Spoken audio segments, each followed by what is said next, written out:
What's up, YouTube? Hefe coming to you, Captain Awesome's Fish Room. We're doing Q&A Friday. I got 3 questions, so keep them coming, guys. We're going to start off with Greg Jones' question, pros and cons between blue, black, and clear backgrounds. You know, as far as the backgrounds go, guys, it's a personal preference whether you want to do it or not. But the pros are it gives the tank a more finished look when you paint the background. It also can make your fish feel more safe and secure, and it won't you won't be able to see all the stuff that's behind the tank, like all these wires and stuff. So that's another nice pro. And some of the cons is again, unfinished look, and you know, it may make your fish feel less secure and stuff like that, and you know. Now, as far as colors go, the pros and cons between the colors, that's going to be a personal preference. Take, for example, Big Rig here. He's going to pop better on a black background other than a blue or clear background. So you really got to think about the fish that you're keeping as to what background you want to keep, because the color of the background can and will make your fish look 100% better than what they already do, especially if you take good care of them. Like these spoiled, rotten-ass fish in here. Now, you know, more of your freshwater fish keepers like the black backgrounds because the fish pop better on them. Now, they are very vibrant fish. They look beautiful, but they're not as brightly colored vibrancy of a saltwater fish like your blue damsels, clownfish, tangs. And you know, stuff like that. Now, given a lionfish would look awesome on a black background. I'm not saying that you can't keep any saltwater fish on a black background. It just, again, it comes to what kind of fish you're keeping. So there's the pros and cons about that. Hope that helped, bro. Now, next question comes from FishKid234. I'm gonna I'm going to cover the filial labeling or filial tool, which is your F0, F1, F2, F3, as high as you want to go. First, I want to start off by saying, guys, there is no 1.5 or 0.5. It's only 0, 1, 2, 3, or however high you want to go. Again, I only go to F3. Other than that, it's not even worth labeling. I made a little tool here. Now, if you have 2 wild-caught parents and you're breeding them, you get F1 fry, okay? If you have 2 F1 parents and you're breeding them, you get F2 fry. When you start mixing them, like, say, a wild-caught parent, which is F0, with a second generation off of a wild-caught, then you're going to get F3 fry.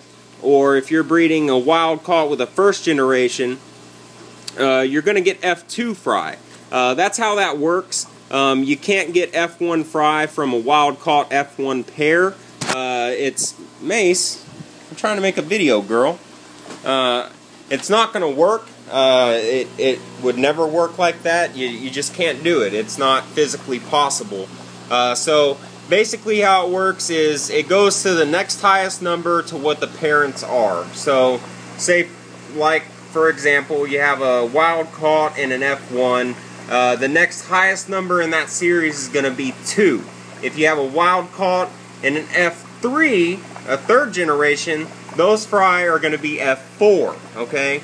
Now, that's how it works. Like I said, there's no 0.5s, there's no 0.75s or anything like that. It's simply 1, 2, 3, 4, 5, 6, 7, 8, 9, 10, blah, blah, blah, blah, blah, blah, blah. And this isn't only for fish, guys. I mean, this goes for reptiles, guinea pigs, hamsters even. I mean, it goes for all kinds of stuff. Mice, rats, all kinds of stuff. Next question is from Vince Fryer. Has hard water and was wondering what would be a good cichlid to keep for his first time in the cichlid hobby. And the main differences between a cichlid setup and you know, your other kind of freshwater setups. I'll start off by saying hard water when keeping Central and South Americans isn't such a big deal as long as you avoid extremes when you're doing it. Okay, if you have, you know, for example, if you have saltwater, hard water, you know, you're probably going to have a problem. Okay, that's a little too hard. I don't think anybody's municipal water is that hard. I could be wrong though. You know, some good first-time species are, of course, you know, Oscars. I'm going to throw that out there, but I am going to throw some emphasis on a few things after I get done with this list. Oscars, firemouths, green terrors, red devils, Midas, jaguars are a good first-time guapote, Jack Dempsey's, and even flower horns. Now, a dovie would be a... I'm not going to say it's a beginner fish. It's not. It's an advanced fish-keeping fish, but if you want to try it for your first time, make sure you got a big tank, make sure you have a lot of filtration, and make sure you're ready to do copious water changes. Okay? But the emphasis I want to stress is the size of the tank. Okay? If you're starting off with a 60-gallon tank, guys, don't go out and get a proven breeding pair of jaguars. Don't go out and get a proven breeding pair of anything that gets past 8 inches, okay? That's not going to work. It's unhealthy for the fish. It's not fair for the fish. So first of all, take in the tank size that you have and start looking at fish that, you know, will comfortably fit inside that. If y'all want an example of size tanks, go check out Cichlid Man 09's channel. Homeboy did a very informative video of minimum tank sizes for certain species of fish. So if you have a question about that, go watch that video. And, you know, as far as the differences between a cichlid setup and your other freshwater setups, the biggest difference I can tell is the filtration. Okay, if you're starting out with a 50-gallon tank, don't go out and get a filter rated for a 50-gallon tank, okay? If you want to get filters rated for the size of your tank, get 3 or 4 of them and load them up on that tank, okay? You need overfiltration with these guys. They eat a lot, they produce a lot of waste, they are a heavy bio load, okay? And another big difference between a cichlid tank, you know, especially your bigger South and Central Americans, is you can't make rock piles without making sure those rocks are secured together to where they cannot topple over.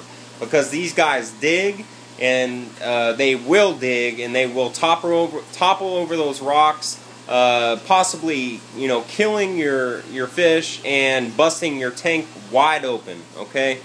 Now, if you keep an acrylic tank, you don't really have to worry about it cracking or anything like that. But you know, it can still kill your fish, and it's, you know, just not a good thing to do. You want to make sure all the rocks in your tank are secure or flat on the bottom of the tank, or substrate, not piled up like you see here.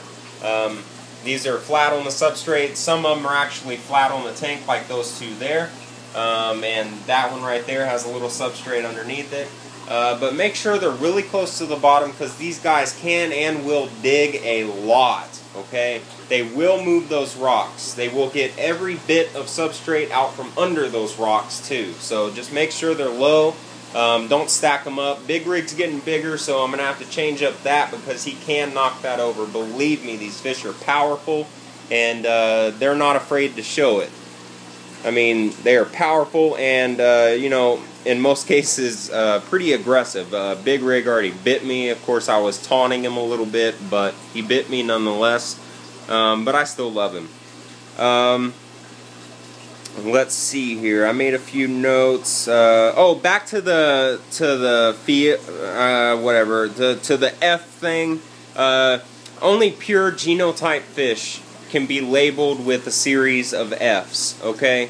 You can't take a Managwins and a Frederick Stali, both wild caught, and name their fry F1. You can't do that, okay? They have to be a pure genotype. And what I mean by that, for example, if I had a Costa Rican dovie and a Nicaraguan dovie, they were both wild caught, those fry would be F1, okay?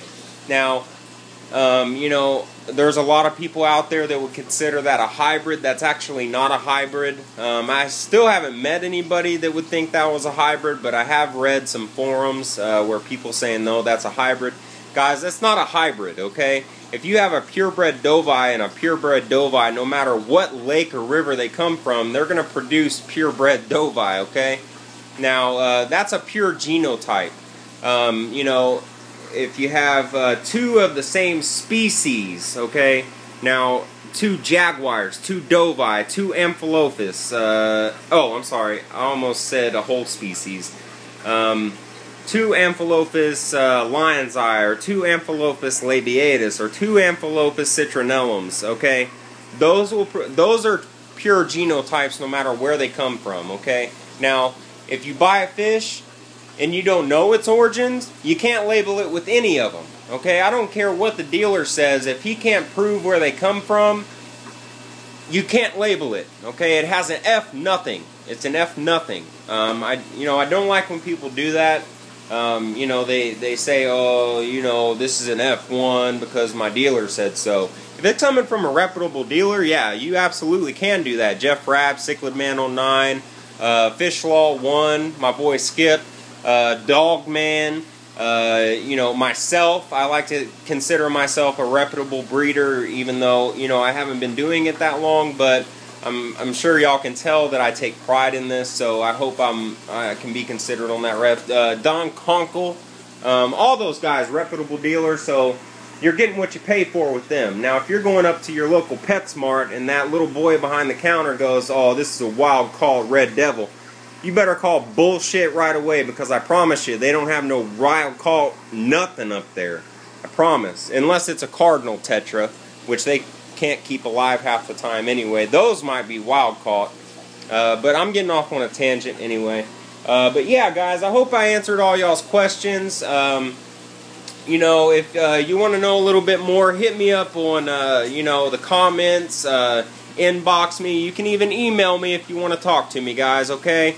I'm open to all kinds of aquarium questions, advice, all that fun stuff. My email address is jwheiser13@yahoo.com. Just like my name on YouTube is, except you drop the O2. It's jwheiser13@yahoo.com. Email me if you have a question you don't want anybody else to see it. No question is a dumb question to me. The expert in anything was once a beginner. I don't care how smart people think they are. They don't know everything, guys. I promise you. And if I don't know the answer, I will definitely find it for you. And I'll let you know I don't know it either. I'll be like, damn, that's a hard question. Give me a minute or something like that. I don't know. But yeah, guys, I hope that answered everybody's questions. I hope I get more for next Q&A Friday. Maybe doing another video tonight. I'm going to start framing for the rack system inside the new fish room. Might do a little sneak peek on that. And if anybody wants some F1 Jaguar fry, hit me up. You won't ever find them for a cheaper price, I promise you. My shipping isn't bad either. Just made a deal with UPS, so I got a solid shipping rate. Awesome prices. So yeah, guys, this is what I'm doing. This is what I've done. Let's keep Q&A Friday rocking and a-rolling. And as always, have an awesome, awesome day. Happy Friday. And we'll see y'all next time, folks. Adios. Say bye, Big Rig. Man, this fish is like, fuck you. I want to bite you. Excuse my language, guys. I'm sorry. God almighty. It's Friday, long day. And, you know, sometimes, man, I'm telling you, like, a few weeks ago, I got ran off the road inside my Cadillac, and the whole side got scratched. The insurance company is saying, you know, your deductible is going to be this because he didn't hit you. So basically, if he would have hit me and hurt me, I would have paid less. What kind of bullshit? Oh, I'm sorry, I'm rambling. All right. Yeah, guys, this is what I'm doing. This is what I've done. Hope y'all enjoyed. Send me more questions. Hit me up any way you know how. If you have my phone number, hit me up. I don't care. And with that said, adios. I'm Outie 5000!